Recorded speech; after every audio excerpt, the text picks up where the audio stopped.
Good morning. Welcome to a belated Monday morning coffee with Peg, which is actually more like Thursday morning Java Monster with Peg. I was sick on Monday. I've been sick for a few days. I'm actually going to go ahead and open this. I've been sick for a few days with bronchitis. So on Monday, if I had done this video, it would have been like, welcome to Monday morning coffee with Peg. Nice to have you here. In fact, I was working and it would be like, thank you for calling U-Haul customer service.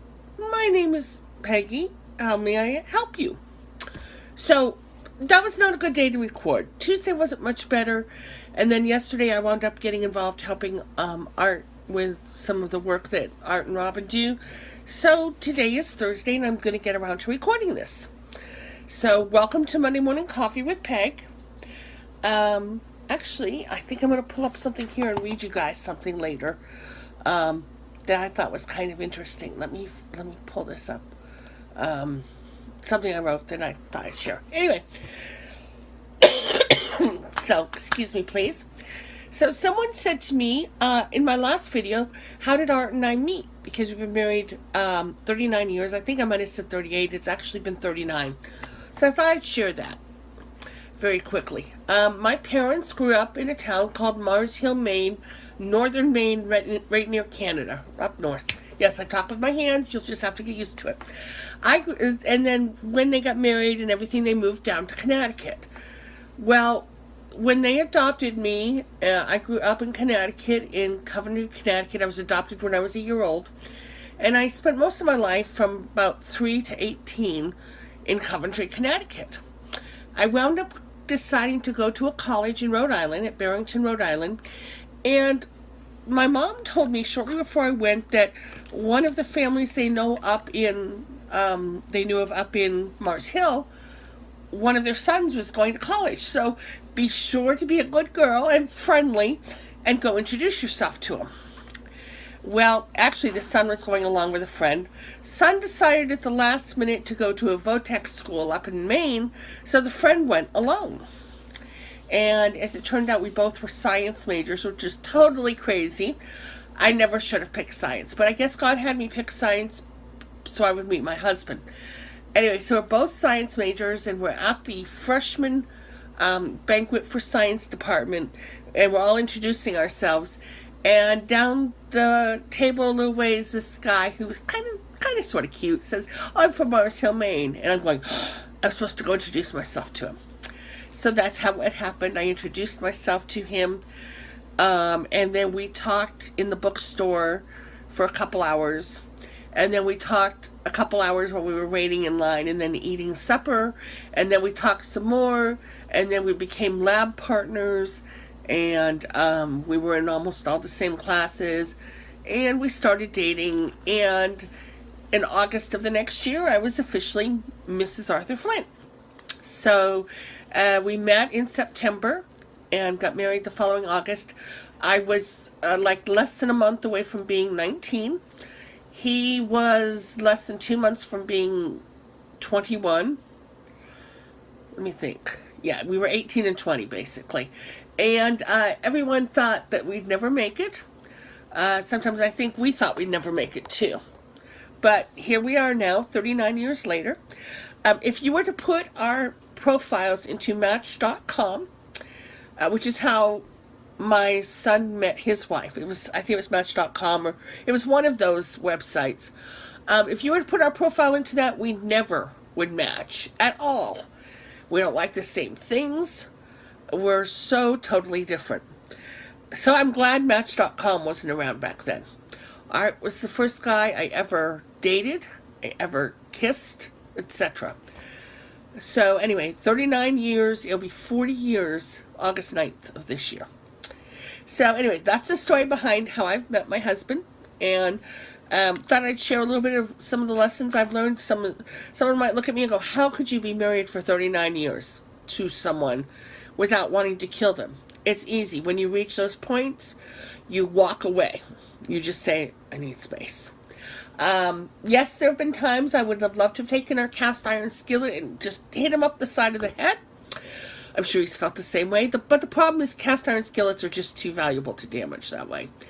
So you learn to have patience. You learn to forgive.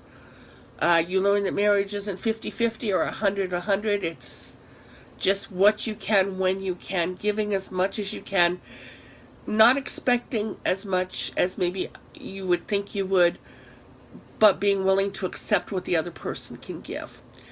And not holding grudges. We went through a situation a few years ago, and one of the things I learned from it is that bitterness, if you're angry and you're bitter, it would be like me sitting here drinking this monster, Java Monster, and it being poisoned, and me drinking it and wondering why you aren't suffering. Bitterness hurts the person. So anyway, forgiveness is a big part of it. Not having high expectations, just learning to accept the person the way they are, and not trying to change them. I've learned over the years that if there is something about art that bugs me, I take it to God. I don't try to change art. Well, I try not to change art. I'm trying to think if I've ever tried to, but I really don't try to change art because I love him the way he is. He puts up with me. I'm not a hoarder, but I'm not the neatest person in the world. I'm not a total slob, but I'm not the neatest person in the world. And he puts up with me, and he loves me, and he accepts me as I am. Well, though, sometimes maybe he expresses frustration.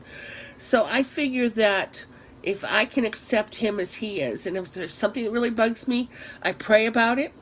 And what I've learned is if I'm silent about talking to my husband about it, if I go to God, what happens is 9 times out of 10, either my attitude changes, or Art will come to me and say, I've been thinking about this. Do you think I do this too much or whatever? And he'll bring it to me, and then I can actually give input. So anyway, those are my lessons from 39 years of marriage. But I thought I'd share that this week I got my LipMonthly bag. And of course, it's not going to show you LipMonthly. But anyway, it was really cute. I get LipMonthly. Lipstick is my Valentine, is what this says. And so this one was for February. And I like LipMonthly because it has 4 to 5 full-size products in it. Now, there's only 3 boxes here. I actually have 5 products to show you.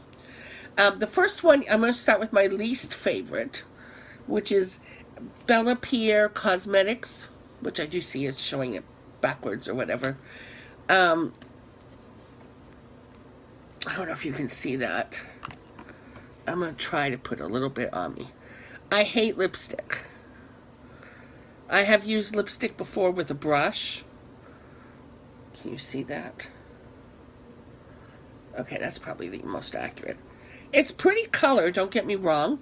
I just don't like lipstick. I never wear lipstick. So, that was one of the items. And the color is Sassy. I'm going to go ahead and wipe that off. Well, no, I'll leave it on so you can see how all the items went together. The second item was a lipstick pencil by IBY. And let's see, I don't know if you can see this. Let's see if I can. Alright, that's not going to show really good. I'm just going to draw here. Okay. I really like that pencil. I don't really use pencils either. I'm more of a lip gloss gal. But, I do like that. The third item that came, which is probably either my first favorite or my second favorite, is this lip gloss called by Bang Beauty. And that is, let me see, I don't remember if it gave me the, I don't remember if it gave me a color.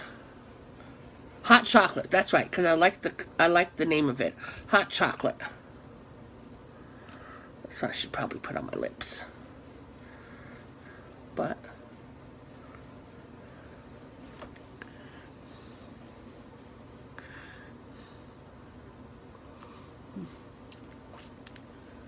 okay. Anyway, so let me put the cover back on. So the hot chocolate is the one up on top here. I really like that. The fourth one is a lip crayon, and it's color number 04, and it's by LipMonthly. And I wish it would give me more of a description than that, but we'll just go on up here. I think you're going to see there's a good variety of colors in this month's. There's the top. I really like, I know not together, these top two, but I really do like those top two the best. And then the fifth one was a little tinted lip balm. And it's, yeah, you're not going to see that. Let's try to. Yeah, it's, I don't know if you're going to see it. You can kind of sort of see it, but not really. You can probably, right here, you can see a little bit of a shine there. That's this, and it is called, let's see here. It's a tinted balm, Pink Peace, and it's vanilla and peppermint. Like I say, I love the peppermint smell, and I'm not a big peppermint girl. So anyway, that's what was in my LipMonthly. I'm trying to remember how much LipMonthly is. I'll put it in the notes below. I really like it because every month there's a little bag. Now, I'm going to be honest, these bags are not as nice as the Ipsy bags. I love my Ipsy bags. But there's a little bag, and then there's, as I said, either 4 or 5 full-size products. So I think that's pretty cool. Then the second thing I thought I'd share with you, besides a cough, excuse me, and besides making a mess in my hand, is something new that I'm working on. And you're not going to be able to see it very well. I'll put a link to it down below. But I haven't started it yet. I was supposed to start on Monday. Please excuse me, but I do need the caffeine for my cough. Oh. It's called the Morning Sidekick Journal. And they have other types of journals too. They've got, the green one is the weight management. This one, the red and the tan, is the morning sidekick one. Then you've got a blue meditation sidekick. Pink, badass body goals. And then the grayish brown, which is weightlifting. Right? Yeah, weightlifting gym buddy. You can still hear that bronchitis going. Anyway, it's a really nice little book. It's like by Habit Nest. If I remember right, they got started on Kickstarter. And what it is it's 66 days.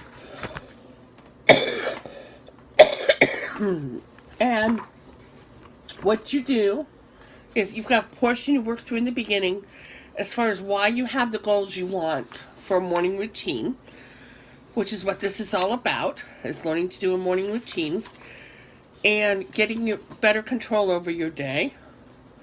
And then you start what's called phase 1 or Hell Week. And that's the first 7 days. There's this little Habit Nest thing.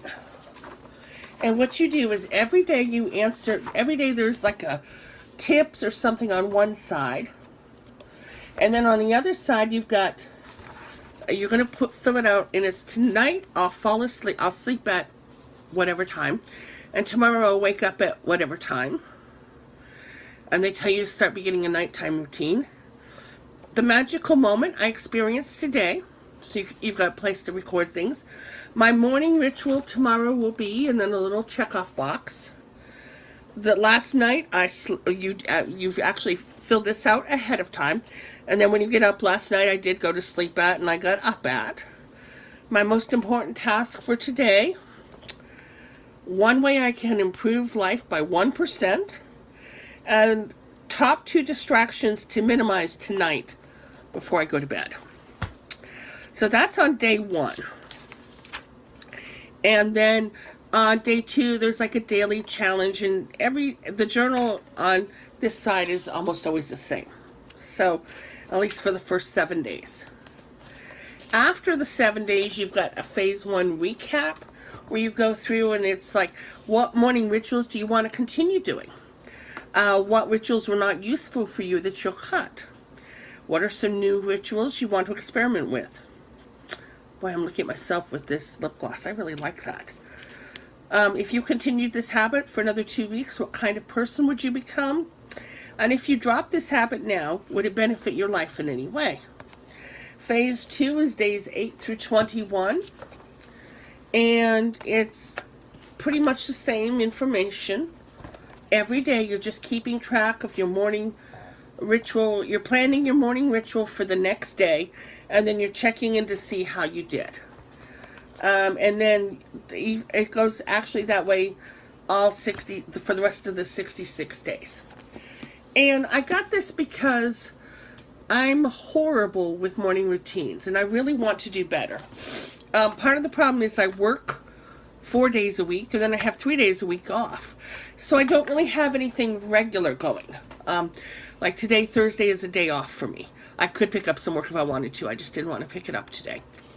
So anyway, but I wanted to get into the habit of, because I work from home, it's easy to say, I'll take a shower after work. I'll wash my hair tomorrow.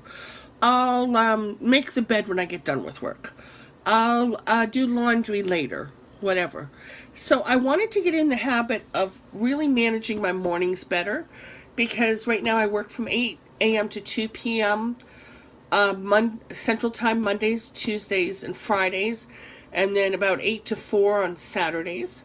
It's actually going to go from 9 to 3 pretty soon when the time goes forward, because I work on Arizona time and they don't move. So I'll be the one moving, not them. Anyway, so and it's going to be changing. So I thought, if I could get my mornings under control, that would go better for me. And it kind of reminded me of, and I want to do a video on this maybe next week, about getting organized, because I'm not really an organized person, not as much as I'd like to be. But when I first read Stephanie Winston's book, Getting Organized, and you have to find the old first or early editions, not the rewritten ones. But when I found it, she talked about going through your day, in your mind, go through your day, and find the things that are irritating you that you can change. Are there 2 or 3 things you can change? For example, she used an example of someone who she wakes up, and she wakes up late. And then she goes to take a shower, and she doesn't have any clean towels. So she's trying to figure out how to dry off. And then she doesn't have any clean clothes. And she's frustrated, and her makeup's not all together, and she's to work late without any breakfast because she was running late all the time. And then she looks at each of those situations and goes, where's the failure? Was this a system, as in she doesn't have a laundry system, so she doesn't have clean towels? Was it an issue of she doesn't have enough clean towels for her needs during the course of a week? She dealt with, there were some issues that were time management issues, and there were some issues that were system issues. And I remember thinking that was really neat. And like for me, I have enough clothes. But one of the things I want to start doing is laying out my clothes the night before in the closet. So if because I wake up sometimes at 6:37 or 7:30 to get to work at 8. And I really probably should just get up at 6:30, but I'll be like, oh, another 30 minutes, another 15 minutes, whatever. So I'm up at 7:30. Excuse me, it takes me 8 minutes to log into work. And I'm up at 7:30 going, running around trying to get dressed and everything else. Whereby if I at least had my clothes laid out for me, I could just slip them on, sit down. So I'm wanting to build a series of routines. So I'll kind of share with you guys next week. I was going to start it this Monday, and as I said, I was so sick. And I was so frustrated and depressed about being sick. I just kind of said, nope, forget it. I'll start it next week. So, because at the time I was just having a hard time breathing. And I almost had Art take me to the hospital, and I was like, I don't want to go to the hospital. So I keep looking at this on my lips. I don't usually wear makeup at home, so and I work from home. So, oh, by the way, if anyone asks, this is just a T-shirt with this up here, just a casual little shirt.